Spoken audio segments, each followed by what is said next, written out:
Hey, we're back for another Empire business. This is State of the Empire. As promised, when we did the Save Bald Move campaign, we're going to continue to be kind of have a look at a transparent state of the Bald Move finances and talk about our current objectives and how that's changed. I meant to do this with more frequency, but to be honest, until we had the excuse me, until we had the game of numbers till we had the Game of Mhm. Numbers, till we had the Game of Thrones numbers in.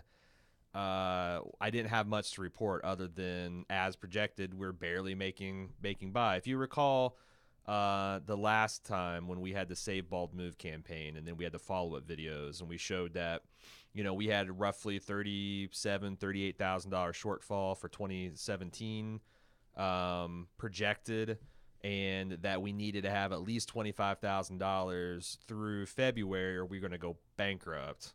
That was that was the case before the Save Bald Move campaign. So we got some updated numbers that we're going to now go into show and tell mode for. Um, so let's see. I'm trying to see if Jim's blocking anything here. I don't think so. Yeah. You're just out of the way. Um, so we had a pretty big actually, darn it, I forgot to update these numbers because we left out the donation number on this. If I go over to the master money sheet and slide over here, you can see that it's missing this donations amount, which is and it's also probably missing a shop because these are things that we just reconciled because we knew how much money we made because of our bank accounts and all that stuff, but our little sheet was not split up properly, and we just got this hammered out to kind of reflect it. I'm gonna explain this as we go, the difference between shop and recurly, but pretend that number is in there.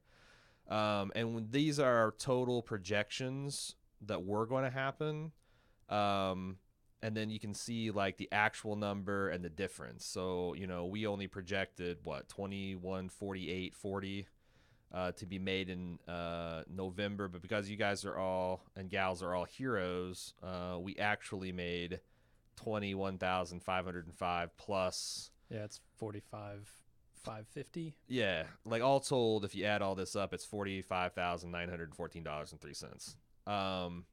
So that injected that was a huge deal for us, and we needed 25,000. 45,000 essentially made it to where Game of Thrones, like we could survive an off Game of Thrones year, which is good because what we didn't know back then, or maybe we suspected but we hadn't gotten confirmed, is Game of Thrones got pushed back to July. So we actually needed a lot more leg room than what we thought. And then we increased the price of the club. We went monthly from $2 to $5, and yearly from $12 to $48 as kind of a stopgap measure, which was controversial at the time because we weren't sure if we were going to if that was going to be a good thing or bad thing, and we had no way to project what that was going to do to our market. So we did some hasty projections. We essentially took all of our monthly amounts and we adjusted it by the new the new rate. We took all of our yearly projections and we adjusted it by that, and then we cut everything down to 25% because we thought we might lose. We might only retain 25% of the club Bald Move funds going forward because we wanted to make like a worst case projection.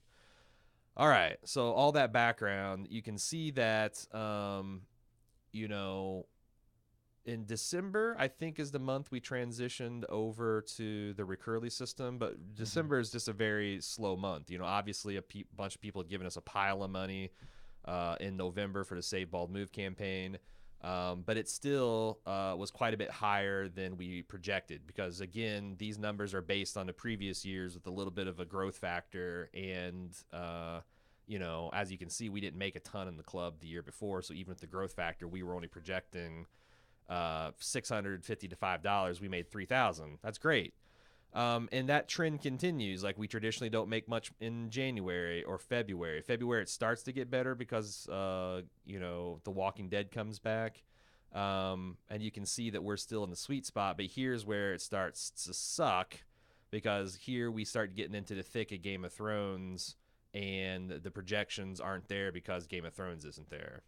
So we start running up a little bit of a deficit. Then things get good again in July when Game of Thrones. In fact, it's the best month we've ever had. We had Game of Thrones returning. We had our, we had our Danny and Dragon sale or whatever the hell we called it, where we did what was it 25%, 33% off, 25, yeah, 25% off clubs, yearly club feature, and we made a big pile of money.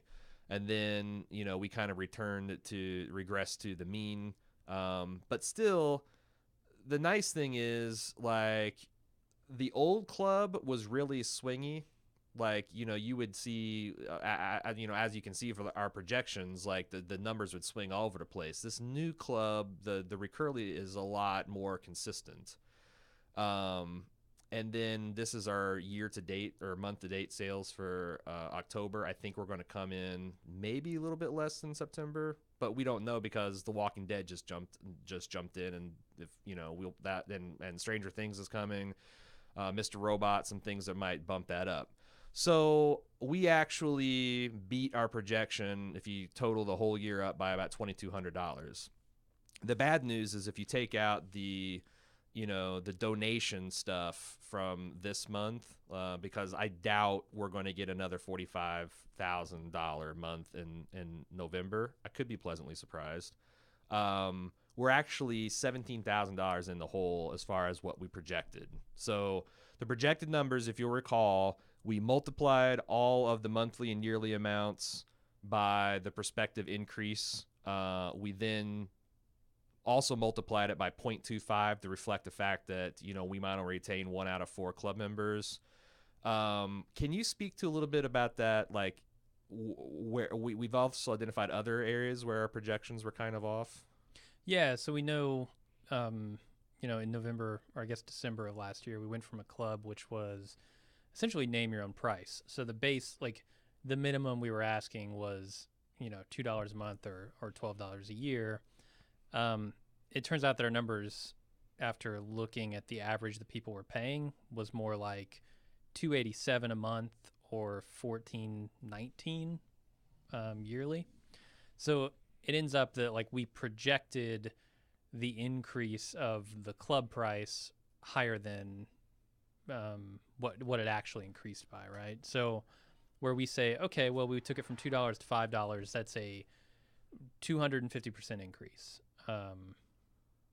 That's not actually what it increased by because people were paying more than the minimum of $2, and now they didn't have that option. So the increase there is actually more like 1.75, which could account for a significant chunk of the underperformance, I guess, that we see of that 17,000. And then the yearly number is more, instead of four times a rate increase, it's more like 3.38. And on top of that, to complicate matters more, we in the month of August had a club sale. So we were charging $36, which is actually, instead of 3.38 multiplier, is more like a 1.5 multiplier. So for our biggest month, we were charging significantly less than we had put in our projections. Also, Game of Thrones itself, 33% less Game of Thrones. We had 7 episodes instead of 10 episodes. That's almost a whole month of not being able to boost club sales. Yeah. Now it is, let's go back to the numbers. It is interesting that we made almost $36,000 in July, which is the month of the sale, and then you'll see that the next month it immediately regressed essentially to the mean, a little bit above 11,250, which meant probably that we cannibalized a lot of sales. It means that everybody who wanted to sign up for Game of Thrones signed up during the sale. Right. Now, the other thing that's interesting is if you look at our Bald Move Money doc, we go find those club sheets, number of subscribers. So before we shut the system down, we got our total subscriber count, which is 4,156. Mm-hmm. So 25% of that would be 1,000 and change. If you go to our Recurly dashboard, you'll actually notice that our active subscribers right now is 3,555. So by year end, we're closer to the 75th percentile of retention. I guess the problem is That's minus any projected growth. It's minus any projected growth, and also we weren't there. Like the weakness of our system is we projected that 25% to be essentially the entire year. And instead what we had is like 10%, 12%, 15%, 20, 30. It slowly grew up to this approximately 85% retention rate, which means next year things should look really rosy. The other thing that was cool about the sales, can I do this? Maybe is it billings is the thing that shows the yeah. All right, so this is a cool chart. This is our actual billings, and you can see that we've made so far $132,000 from the club.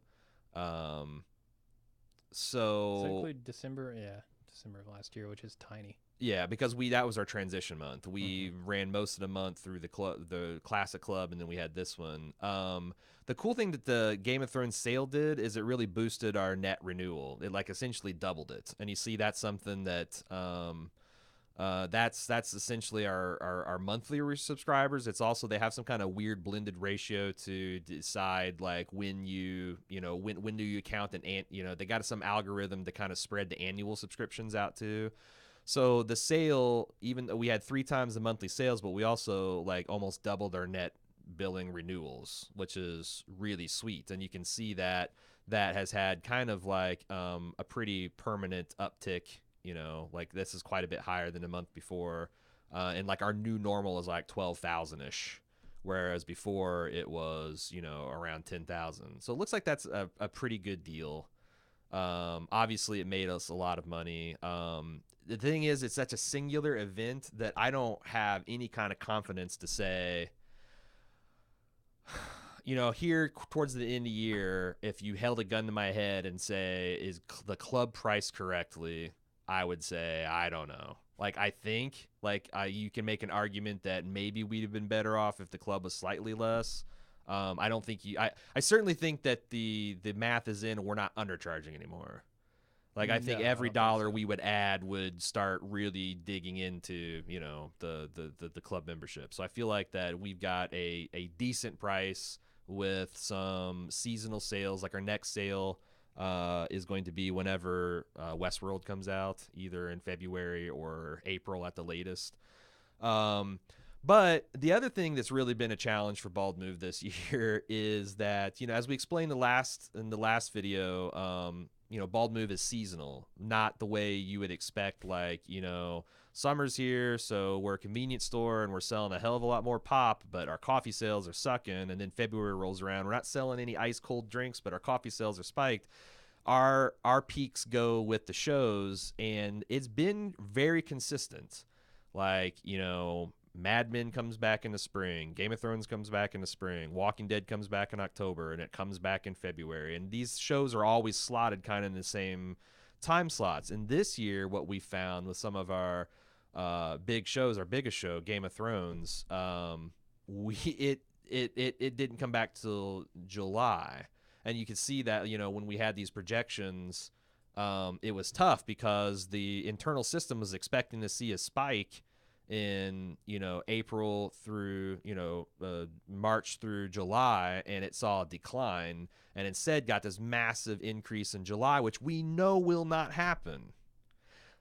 How do you account for that? We also know that if the system is looking at this year and it's seeing like a fairly modest sales in if it sees fairly modest sales in April or March and April, next year, if Westworld comes out, I guarantee those things, especially if you run a sale, they're going to be much higher.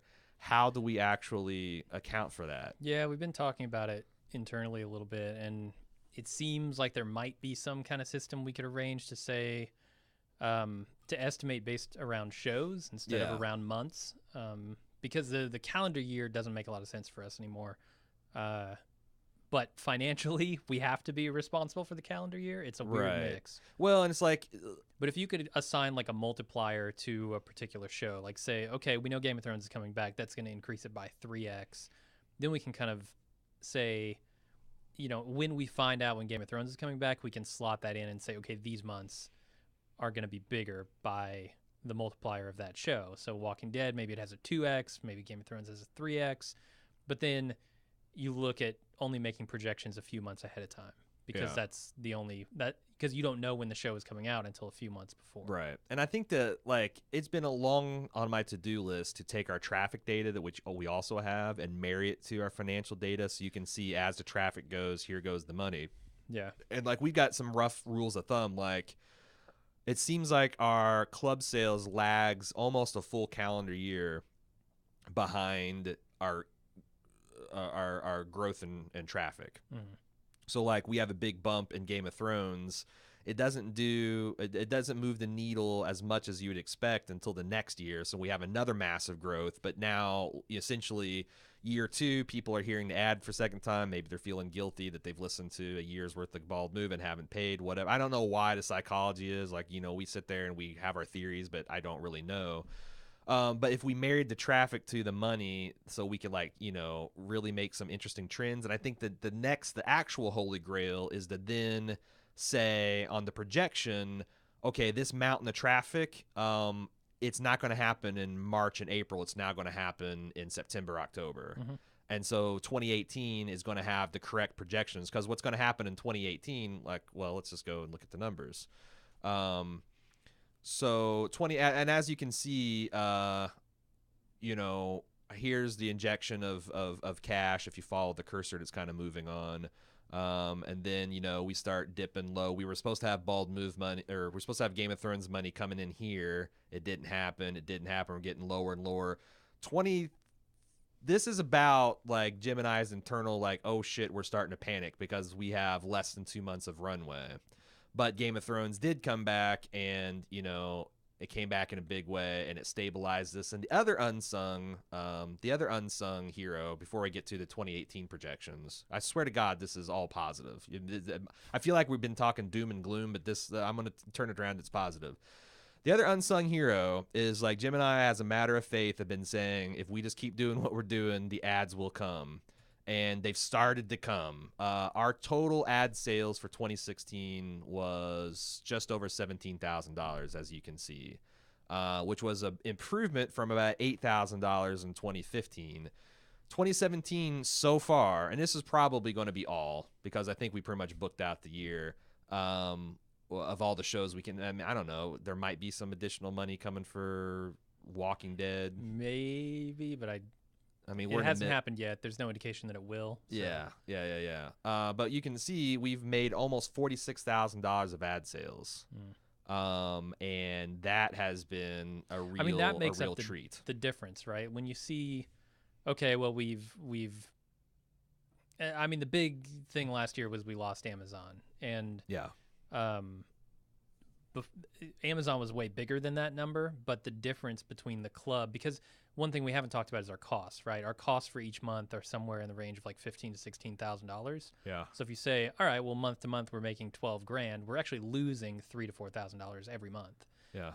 Here's where that's made up. Here's where we become solvent. Honestly, is this idea of advertising growing, and then hopefully next year the club will be big enough that we can survive. I think so. Solely based on the club numbers. But this year, I think it was the advertising that made up the difference for us. Yeah, and I don't think we were like flirting with going bankrupt. It's just it would have been a little bit scarier until Game of Thrones bailed us out, and now this is just like gravy on top. So. I mean, that's our long-term goal, is to make it to where we can just survive with club sales, because that's the only thing we have 100% control on. The other hand, like, we're starting to build these relationships with advertisers, and like we heard like really good things from like the Sonos people. They really were impressed with the numbers we delivered, apparently. Yeah, and we booked a second round of ads with them. Second round of ads, and I feel like that this stuff is going to. It's starting to catch fire. Like, we're like, ads are beginning ads. Like, and the other thing is, every year that our audience grows, the money that we get for the same number of ads goes up. Exactly, the traffic goes up. Right. If you look at Game of Thrones numbers, last year we had something like approaching 300,000 people listening at the end of the season. And this year we're estimating roughly the same, because that's how they sell ads, right? Yeah. And so our caps were somewhere around like 125, 150,000, because that's just how they sell ads. Now this year we got about 1 million people listening to Game of Thrones. So next year we should be talking about 500,000 cap on the Game of Thrones podcast, which is damn near a 5x increase in the cost per ad. Yeah, So I want to show advertising something. next year could be 150,000. You know. Yeah, and that would be freaking awesome. Now we're starting to talk and that's the other thing is like we had this goal of like employee, we had this goal of like app, and as you'll recall, like we were like at 25% we're just making it. At 50% retention, we can do one of those. At 75% retention, and reality is our numbers have performed almost exactly to 25%. Like I think they're already better because we're already at the 85 percentile, and it's just going to get better next year. But we were much closer to the just making it, and that's why like there hasn't been any really there hasn't been any updates on the app. There hasn't been any updates.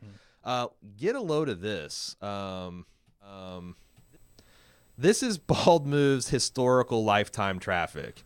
Like when we thought we were balling with Walking Dead and even Game of Thrones and Breaking Bad, we didn't know shit, Jon Snow. Can we zoom in on the Blue Yonder days?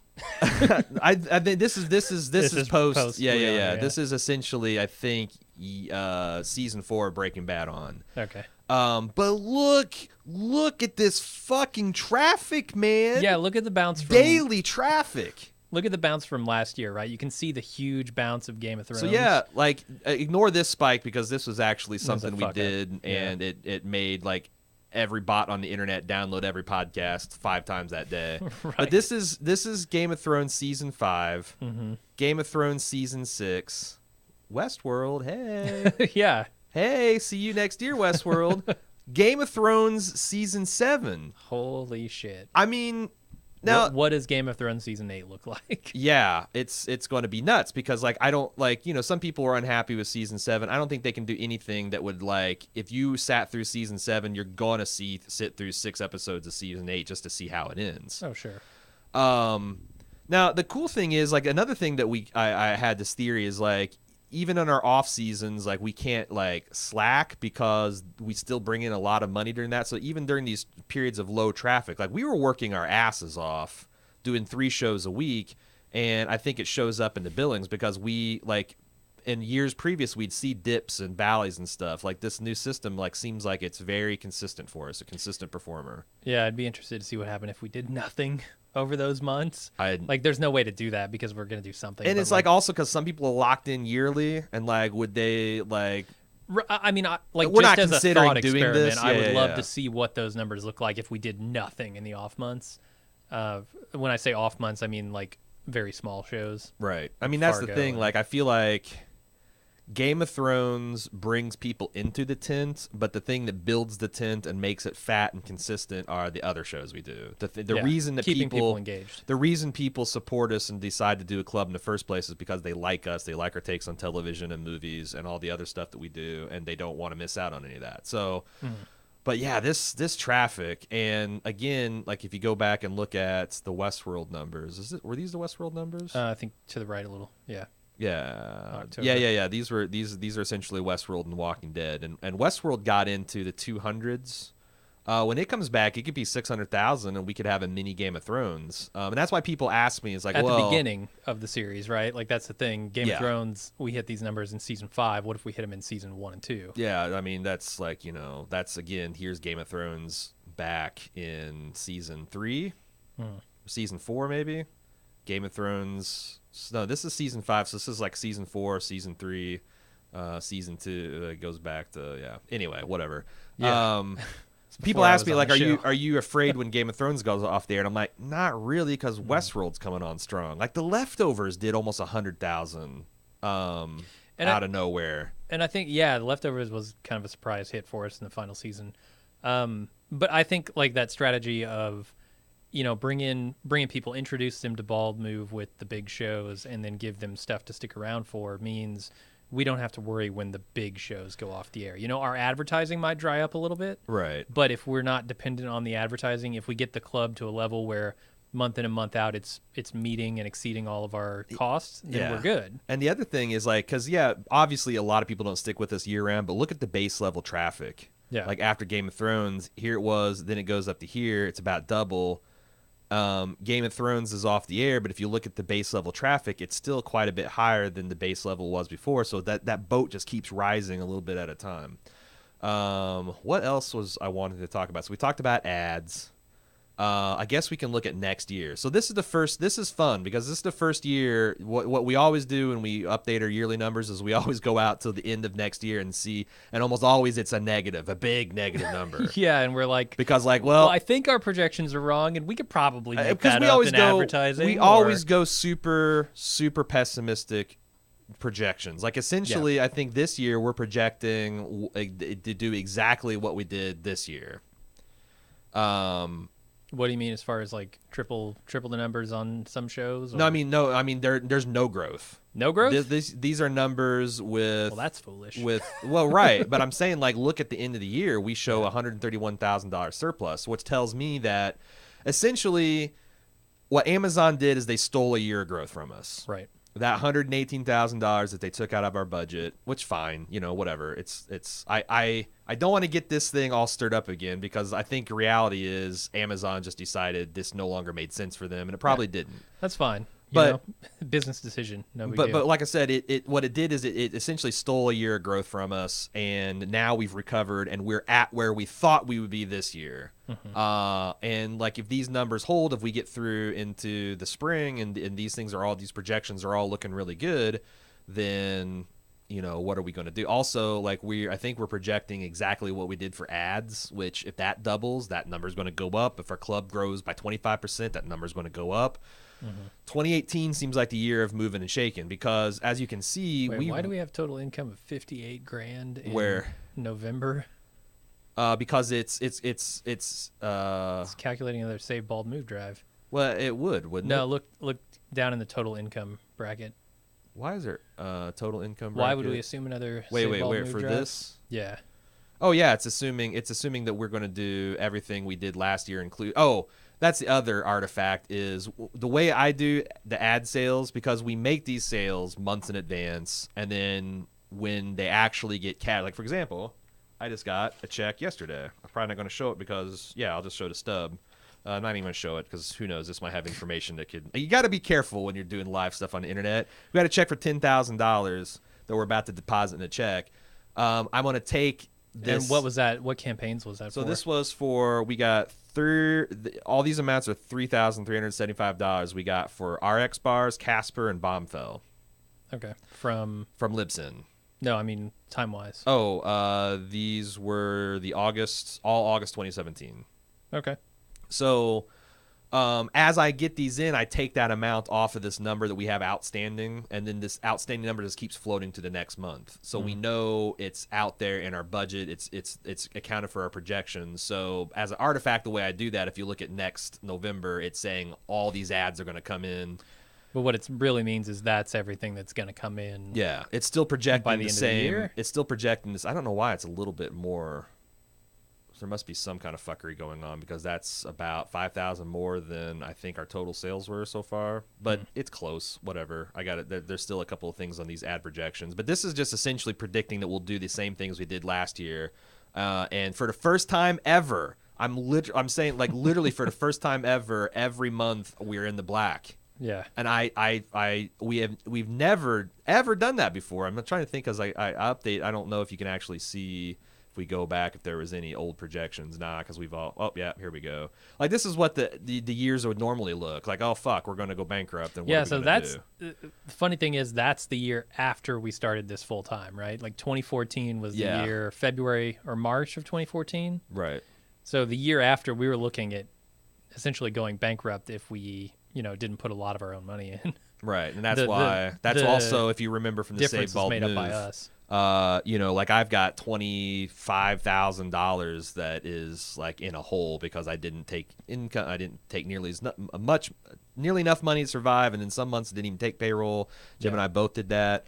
So our costs have been fairly stable. Like, our burn rate is in 15 the to 15,000. Sometimes this goes, I'm not sure why it goes up. Probably just extra things we bought that month. Right. Like computers or. Right. But our steady state burn rate also this goes because it recurrently. It also, the fees go up and taxes go up the more, because that's all calculated in there too. Yeah. But yeah, like we're looking like, like we said, If you invest in Bald Move and a save Bald Move, I think that we'll be fine for like pretty much ever. And I Yeah. think that prediction again, I can't tell you what a weight it is off my mind that like maybe something terrible will happen, but at least our pessimistic projections, and zero growth is about as pessimistic as you can get, because again, we're not going to do as good on Game of Thrones, but we do have Westworld. And shit, if Game of Thrones comes back like some miracle thing in October, which I don't expect, then holy shit, like we'll have a goddamn bonanza. Mm-hmm. But yeah, things are looking really rosy. Now people are saying, okay, and it was like, okay, why didn't you do the app? Well, again, at any point in this year, if you take $25,000 to $50,000 out of this budget, we're fucking broke. And we're now probably going to get into, depending on how, I don't know, because a lot of people signed up for the club in November. So are we going to make $47,000? No. Could we have a surprise $21,000 month? If everyone that signed up for membership last year signs up this year, then yes, we will. Sure. Yeah. But we have a lot of barriers to that happening. Right. One of them being the change in club system. So it's not like you just let your subscription renew. You have to physically go over to the new club and sign up for it to renew your subscription. Now we have some reminders built into the website, which helps. But right, and it's overall because the old system would just like stop renewing people, and we'd like we lose that stuff, and we didn't have a lot of visibility. Like if someone emails us and say, "Hey, my club didn't renew," then we'd know. But number one, that was annoying to have to deal with all that just nuts and bolts, and we didn't have visibility. Recurly gives us stuff on that, like do we get to churn analysis report? probably not. No, but we do get some kind of, I don't know, some kind of subscriber retention thing. Yes. This actually gives us a lot of cool insights into how many people we retain, and this is going to be like, once we get a full year of this, we can actually start giving really precise projections. Because, for example, people that signed up in December, 10 months down the line or 11 months down the line, we still have 79% of those people in the club. And that's pretty damn good. Like these kind of reports were my bread and butter at my previous jobs. Doing analysis for different club plans for like convenience, like those loyalty cards, those shopper loyalty cards. Like that's kind of what I did. And like this is like 79% retention, customer retention is pretty absurd. I don't know what, like 10 months in. Yeah. I would love to see what, because I don't think it's going to drop below 75%. I'd love to see like what Giant Bombs is. I'd love to see what Penny Arcade's, like more like passion based kind of markets and less just like, well, what is it in for me markets. Mm-hmm. But this is pretty absurdly high. Yeah, I'm a little scared by that August number, because August is the Game of Thrones. Yeah, you get. July is the Game of Thrones number, I guess. You got a lot of looky-loos in August, and that's fine. Yeah, like, and it's like the lowest number out of all of that by quite a wide margin. So. Right. No, I mean that, to me, that says a lot of people signed up and just did it for the month, or maybe did it for the 30-day trial. And we've also got like a lot of cool insights into that. Like they'll tell us like what our churn rate is. So, but that, I mean, still, our subscriber churn rate's still 5%. So, like, I'm not panicked that it's up 39%. Like, if it was 15% or 20%, it was up 39%. And I have no idea what to do to stop any of this stuff. Like, to me, these numbers are, you combine these with our surveys that we did earlier in the year, and it just tells a story of fairly high customer satisfaction. I'm not saying that everyone's satisfied. I'm sure there's some people out there super angry at us. Or disappointed in us. I'm just saying, every metric I can put my hands around, the vast majority of people in the Bald Move empire are happy.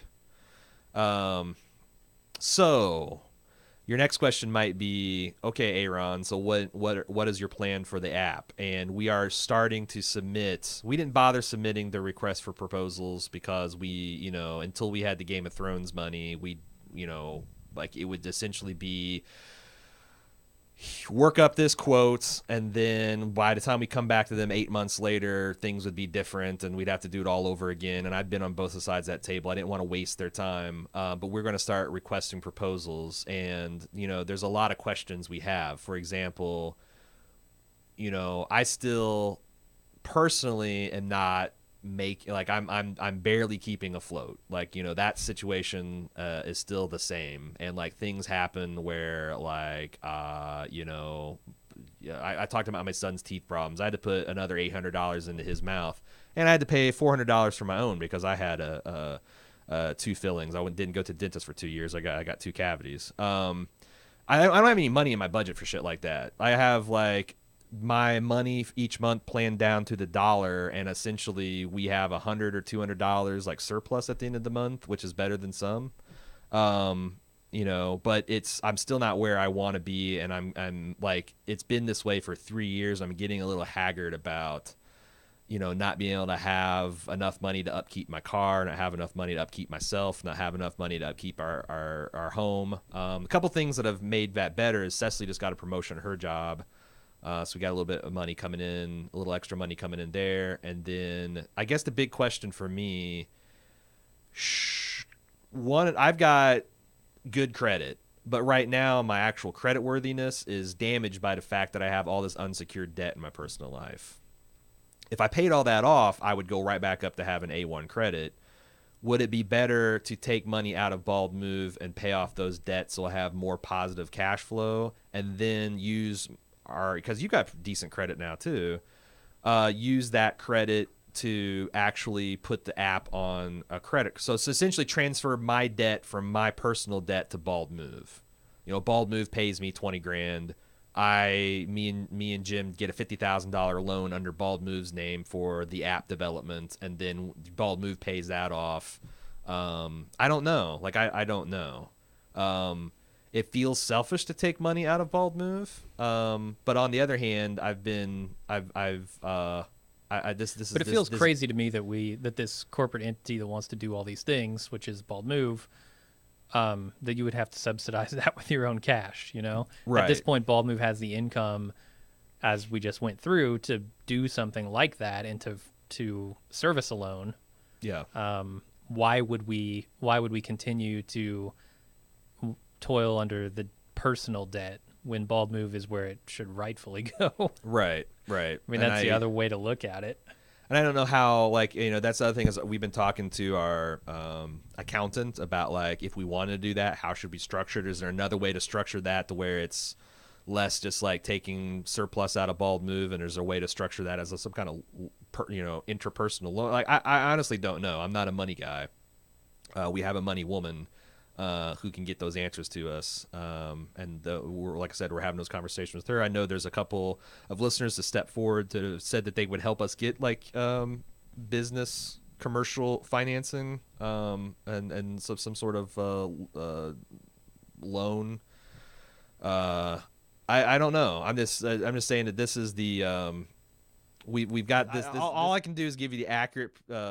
An accurate portrayal of the Bald Move finances, and you can see that we have survived the year, and not, we haven't exactly thrived, but we never got closer than $25,000 to going bankrupt either, and that's been a huge win for us. And next year, again, if we just come back and do the same thing we did this year, we are going to look a lot rosier, because all the successes, all this club growth just snowballs into next year. We don't have to start from zero every year now. And that's the thing. I would love to get us to where our goal has always been for the last few years when we were setting out on how to make Bald Move profitable, is we wanted to get to a point where the club pays for everything. And everything so at the end of the day, as long as we keep our listeners happy, as long as we keep our club members happy, we will continue to prosper. And then ad revenue and other that's where we fund growth and expansion and stuff like that. But as long as the club pays the baseline bill, then we continue to be beholden to no one. I've never been asked to do an ad deal that I don't feel comfortable with. And I'm pretty sure if we were, we would say no, because we understand the response. Like the fact that we are successful in the ad game at all is because people trust us to not try to sell them bullshit and to be honest with our reviews. But it's a hell of a lot less tempting if our bills are paid. Like, if you're looking at like, oh, we need money, and oh, here's fucking Sonos with their speakers, and I don't feel good about it because it makes it a lot easier to say no to things if you don't need that money. I mean, that's like human nature, right? Mhm. So I like being beholden to no one but the people who give a shit about us, the club members, and that's a goal. And it looks like we've met that goal. Yeah, I think next year we're gonna cover all of our costs with just the club stuff. Yeah, we actually debated after we got because we renewed our lease in October. We thought about getting like twice the space with anticipation of like doing studio expansion, with the thought of maybe having a body or two extra. But we're like, that's still, it's still Seems a little premature. scary. Yeah. Still a little scary. There'll always be next year. I mean, we have a place to shove someone if we needed to. The other thing we started thinking about is like, with the conversation of Sandra, how much like Sandra's been volunteering for our social media stuff all year. Like, how much value are we getting from that? How much can we? Because like I think, the longer we use an unpaid volunteer, as we're saying, oh look, we got the $135,000 surplus, like that can't last. But that's the thing, like you hopefully you take 2 steps forward, 1 step back, 2 steps forward, 1 step back. There's still a few things that could screw us over. Like right now we don't have a great cost-effective way to deliver our video content. That's more of I think we just haven't thought about the problem and crunched the numbers. There is the other thing that Libsyn, we talked about on the last year's Save Bald Move, like they could force us to go pro. That's less scary now that we're getting this kind of ad money coming in, because the consequence of going pro is we have to pay for like the whole unsubsidized by Libsyn cost of our bandwidth, but the plus is we get to keep all of our ad revenue. So if we stayed at the consistent the ad rates now, that would essentially double, and I think that's pretty close to covering our bandwidth cost. Maybe a couple $1,000s, maybe a couple $10,000 short, but it doesn't seem like it's an existential threat anymore. I don't know. I'm far less optimistic about that. Well, But like I said, I mean, that's we the thing. haven't Like done the numbers, so I this really winter, don't know. this winter is going to be a cage match where we go in, and I think we're going to force ourselves to consider some of those numbers and see if they're scary or not. Because, like as we I talked, think we have to. It's silly. It's yeah, that's what we do. irresponsible of us Every not to. year we do this kind of analysis where we look at our strategic weaknesses, our opportunities, and our threats, and we try to shore them up and come up with plans and contingencies, or just like identify the things that are like extinction levels, so that we can get like if we start to see them happening, that we can get ahead of it. And those each year gets less and less scary. Like Amazon was always the big one. We survived that extinction level event. So and I'm not even sure like but that's going to be like when we go away in December and early January, it's going to be coming up with like all this stuff, because as we talked with Joe, our advertising guy, there is gold to be made out in them streets.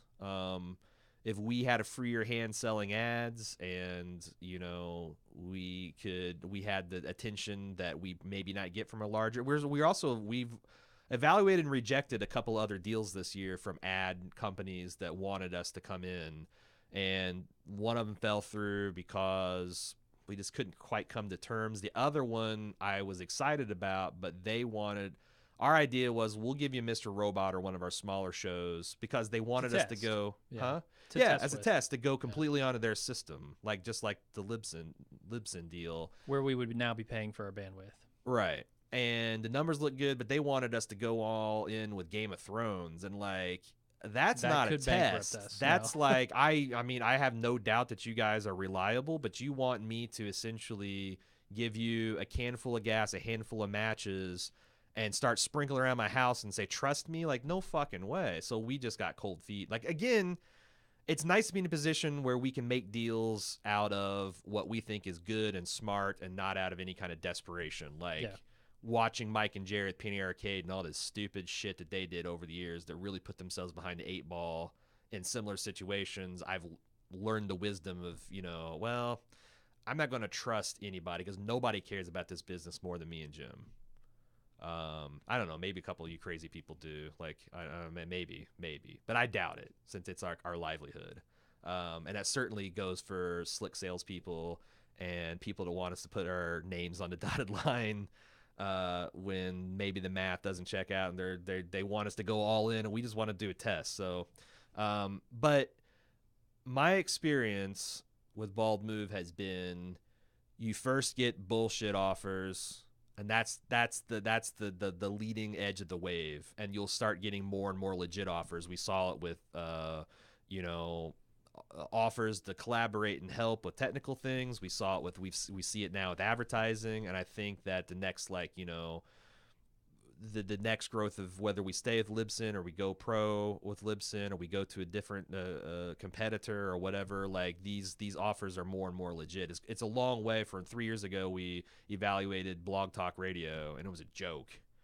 I hope I don't get in trouble for naming their names. Maybe they're better 3 years from now, but it was a stone cold joke. And now we're getting legit offers that maybe they would be better for us, but we're just a little too gun shy.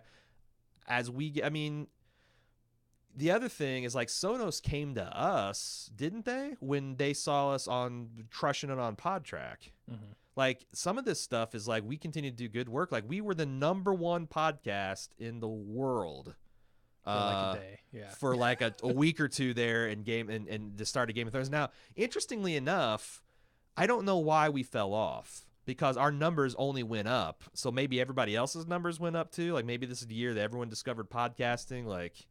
Yeah, I think it has to do with number of reviews that are left and number of people who subscribe at any given time. So there were probably a lot of people coming back for the season and subscribing in a big rush. Well, that's the thing. Like even PodTrack, they're not very transparent in the numbers. Like when you make their list and what your position on the list, but what the hell does that even mean? So, because the thing is with our Game of Thrones traffic, it started off twice of what we had last year and eventually went up to about 1.2 million a week. So yeah, I hope that you got the theme that we weathered the storm that was the Amazon debacle of last year. Again, entirely due to your help. Like if you were paying attention to that spreadsheet and you take $45,000 out of 2017, we went broke with a bullet in the spring. And what would we do? Like I don't, but I don't have to contemplate that because you guys helped us out. And I hope you feel like your faith has been rewarded. That. We've kept our eye on the ball and we haven't gone crazy spending a bunch of money. And we did what we said we'd do, which is we clinged on at the 25% level. Next year it's looking like we're going to be more towards that 75% level that we talked about, which is going to make us be able to expand. And I know, like I said, there's a lot of people that the club system's not perfect. It's harder than it needs to be. It's better than it was. But I think the app is going to really help people that struggle with the feeds or don't bother with the feeds or don't know what the feeds or have trouble accessing the video content. I think it's going to fix all of those problems. And it's been my thought that once we get the app, like it wouldn't surprise me if we just instantly add 25% more people to the club. I hope so because it's going to be an expensive proposition developing it. Yeah. Any other thoughts before we say goodbye for now? Hopefully, I'd like to do this quarterly, to be honest. But I didn't, at some points in this year where the numbers keep going down and down and down, and like, well, I mean, like we can't talk about the app or anything like that. Like, what would be the point? But now, as things get more prosperous, it'd be nice to do these kind of things like quarterly. The State of Bald Move. But I hope that you get the theme that this has been a really successful year for Bald Move. It's not over. It's funny because typically we see a little bit of a bump in the holiday season because we have a pretty active holiday season, and this year is going to be no exception. And people are generous and in a giving mood. Yeah, I don't know. The other thing that's the other thing, merch. The other thing that's not on that sheet is we made some merch money. I did a report our total gross merch sales, and again, part of this is that we discontinued the commission podcast because we've gotten so busy this year. We really haven't had room to make headway with that. What was I saying? Merch. Oh yeah, merch. We did about $8,000 gross sales, and our most popular thing were T-shirts, and we make about $2 or $3 per T-shirt. So if you do the math on $8,000 gross, think about that in terms of $15, $20 T-shirt sales, and then think of that in terms of us making three. It's not significant in the way $130,000 of club sales are. Mm-hmm. Can we do better on that? Probably. Like, merch is another area where we continue to have problems making traction on. Right now it's kind of like fan service. Like, if you want a Bald Move shirt or mug or something, then we want you to be able to wear that or drink out of it or whatever. But we haven't found a way to make it prosperous for us. The one time we did do well is that Game of Thrones shirt where we did it all in house. We fucking had it designed, we had it printed, we stuffed the envelopes. We made good money on that at the cost of a lot of hard work. But that's something I think we can get back to with some of this money. Like, shit, I don't know. Like, how many T-shirts would we have? How many Jon Snow T-shirts would we have to do a year to pay for like a warehouse person and fulfillment person? Like 4 or 5? Yeah. So like, you know, you're talking about like an opportunity to grow revenue and bring someone else on and get more money and do a better service like that. That seems like something that we would do, but we'll have to see. Yeah, I mean, maybe. But that's like I said, we start considering that a little bit more. Maybe we can do another Empire Business and Summit. that I just put it in there because I had like the broad, like I got my money on the gross, or I got my hands around the gross, but with the new Shopify system, it's super fucking annoying. Every time we sell a shirt, we get the money, and then we're separately billed for the cost, and you have to do all that. Like, I'm doing that the year in for the accountant, and if like my hair is blown back by how much money it turns out we made, I'll give an update, but. That's it. That's our year's traffic. That's our year's money. It's our projections for 2018. I think we got a slightly better way to project that. We're going to be working on it this winter. Maybe we can come back in the spring and kind of give updates. Because, as a data guy in my former life, what I'd really like to see is our projections being accurate, or when they're not accurate, we know exactly why. And so far, we've just tried to give the shittiest, most pessimistic projection, and we plan on that, and then we smash it. But if you really want to grow and expand at your maximum potential, you can't really do that. But what are you going to do? The weird seasonal. It's like Game of Thrones seasons. They're magical and they last arbitrary lengths of time. Sometimes they're 10 episodes. Sometimes they're 7. Sometimes they're in March. Sometimes they're in October. Who the hell knows? I'm just babbling now. I think we should stop. Yeah, I'm cool with that. That's Empire Business. Thank you. Sincere thank you for all you've done to help Jim and I succeed. It is crazy. I feel it every single time someone asks me when I make an acquaintance what I do for a living. It's so hard to describe how it is that we've done this with our position as relative nobodies from the Midwest. And it's a real thrill to see this come together, and I'm very proud of it. So thank you again. Hope you have a great Mr. Robot, Stranger Things, Walking Dead season, a nice start to your holiday season, and we will see you next time when we see you on another Empire Business.